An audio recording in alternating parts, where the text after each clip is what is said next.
Alright, hey, this is Hans, and this is... Miles! And this is... Mimi! And it's time for another episode of Unboxing Time with the Ramen Raider, the show where I show you what comes in the mail. And today we've got something from... The USA! Yep, these come from the USA. This is from the folks that make the Tapatio noodles. So let's crack it open and see what's inside.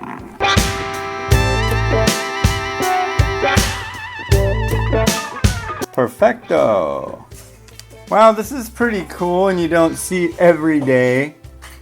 Check that out. Tapatio disposable chopsticks. That's pretty neat, you know. You don't usually think Tapatio and chopsticks, but I guess you do now. Thanks. And I was at my store yesterday and I saw that they had cups. They ship these really fast, by the way. And I asked them about them. So, shrimp, original,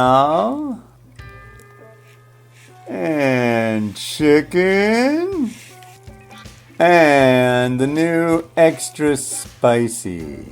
Well, cool. Thank you very much for shooting these over. I'll be reviewing these very soon, that's for sure. That's rad. Thank you very much. This has been Hans the Ramen Raider wishing you enjoyment of your noodles each and every day. Have a good one.